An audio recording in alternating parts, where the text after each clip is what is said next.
Woodsuck here again. Hope everyone's doing fine, surviving out there. It could be quite a hectic world out there, as we all know. But I find that carving erases the insanity of the world more or less, and that's why I like doing it. So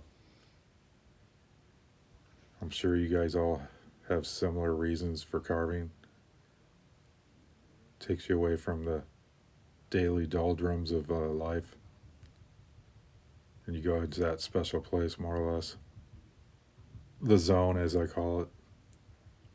But anyway, I'll be selling bark in boxes, large flat rate for $50 when I can. And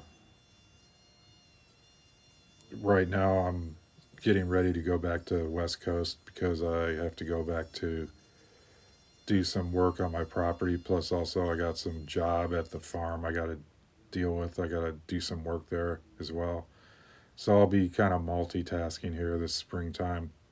But hopefully it won't hinder my video uploads too much, and then also my ability to provide bark too as well, which I'll sell via PayPal account through my YouTube channel. And I use a secure email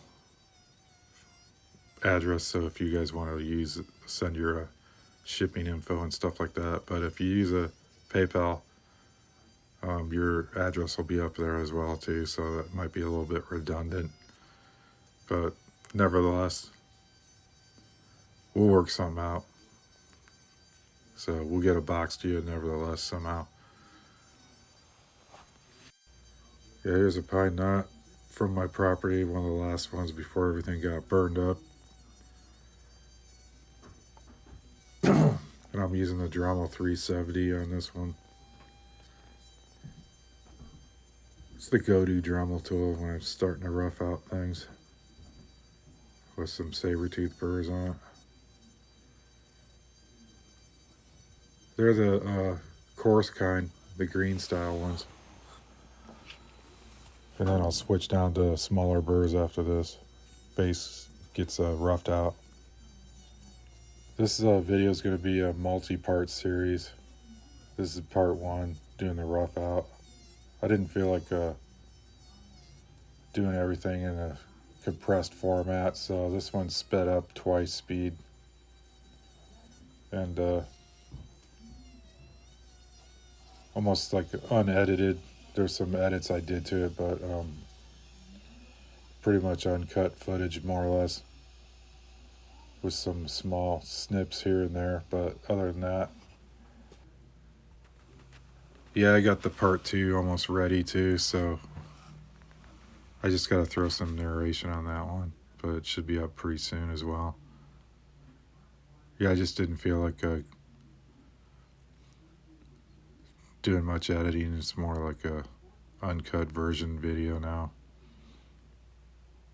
except for the fact that it was sped up slightly with some slight cuts and edits nevertheless.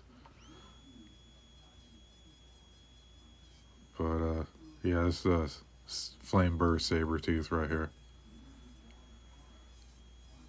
one of the more aggressive ones I've got.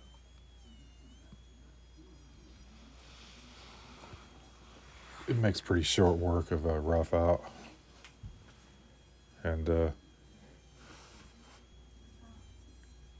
actually I'm trying to decide what my favorite wood is. I think pine knot's still my fave. Cottonwood bark's fun, you know, it's just a little bit too on the softer side for me. To each their own, I mean, but it's a matter of opinion as well. So, but yeah, I don't know. I like to bounce around here and there. Yeah, this one's going to be the classic wood spirit style.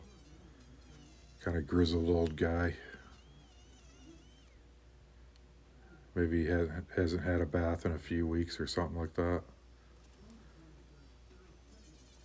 But he's got some personality, I think. We'll just have to bring it out and do that in the next few videos, which I'm thinking this is going to be a 3-part series here. And then we'll move on to another piece after that. And maybe stick with this kind of format. I'm not sure. It's all up in the air. But anyway, I use these reference pictures from time to time. As far as anatomy goes, I need to get the facial features down, which here we have the infamous Matt Damon, who was recently in this movie called The Last Duel, directed by Ridley Scott, and had Ben Affleck in it too. More or less a lot of British actors in this one. I think they were the only two American actors in this one, but it was like last time those guys were together was Good Will Hunting, I think, if I'm not mistaken. But yeah, I just do a screen grab on the laptop and take these pictures on a thumb drive to Walgreens or something, print them out, and have a little photo booklet for reference pictures for future reference. Just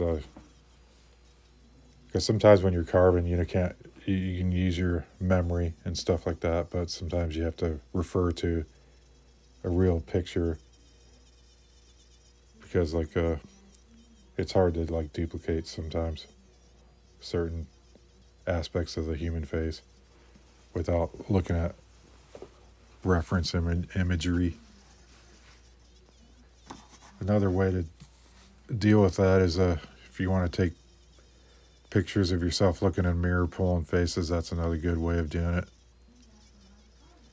If you don't have access to any material like that, just make faces in the mirror all day long and you got unlimited amount of expressions you can capture with your smartphone and then just print them out for later use. Yeah, I'm pretty sure this pine knot's an old ponderosa tree limb. It was found on the ground with the massive crack in the face and the constant dusting of the sawdust on this. Yeah, hopefully soon I'll get this second part up. Shouldn't be very long from now. It's going to be fun. I never get bored of doing this stuff. Sometimes you're not really motivated sometimes, and then once you start doing it, you go, holy crap, this is fun. It never gets old. So I don't know about you guys, but yeah, this it's almost like driving a car. You never get bored of it. Yeah, I'm not sure what I'm going to do next after this project. It's I never have a really set plans of what I'm going to do. Sometimes if I see a face, though, on a movie or something, you get inspired. You go, wow, I got to do something like that, or something. But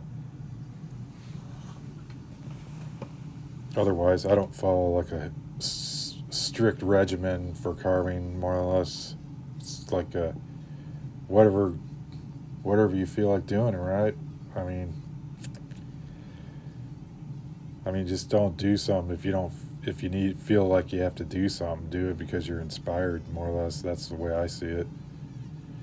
I mean, if it makes you happy, go ahead, do it by all means. And if you're inspired, that helps a lot too. So, I don't mean to sound like a babbling idiot here, but maybe I just drank a shit ton of coffee or something like that. Maybe that's why I'm all agitated. Actually, I'm looking forward to going back west.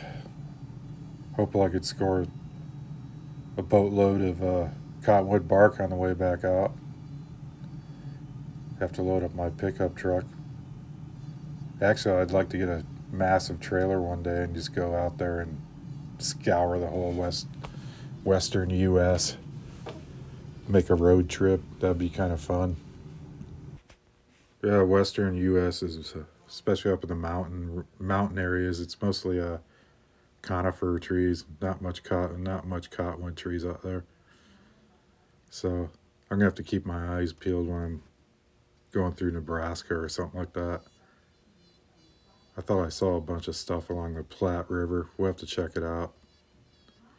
But I was trying to use Google Earth to try to zoom in on stuff, but sometimes it's the definition is not that good yet for those kind of details to see trees too much. But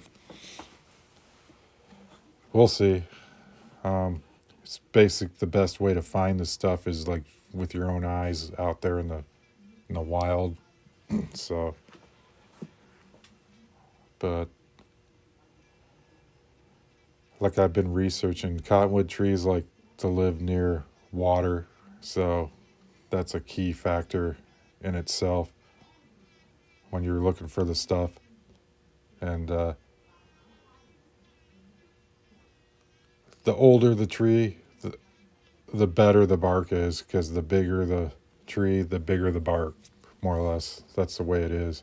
If you get a small tree, the bark's not that big. So, unless you're into small stuff, but it seems like people prefer the larger style stuff. And, it does make sense. I think bigger is better in this case. And then another thing is tactile observation. By that I mean when you pick up a piece, if it feels super light, then it's probably not that good. So you might want to toss it aside or snap it in half and see what it looks like inside. Because it just takes like experience too, I guess. But there's people that probably have little tricks here and there. I'm just starting out more or less, and I'm not an expert by no means. So a little common sense goes a long way, though. Well, it looks like this video is coming to an end soon here, and just want to say a few words of thanks to my subscribers and new subscribers as well that just came on board. And I'm not trying to grow this channel into some crazy huge thousands of subscribers or anything like that. It's not my intention. It's more or less to put something out and help people with power carving. I just want to say thanks to everyone, and we'll see you guys on the next one. Take care. Stay safe.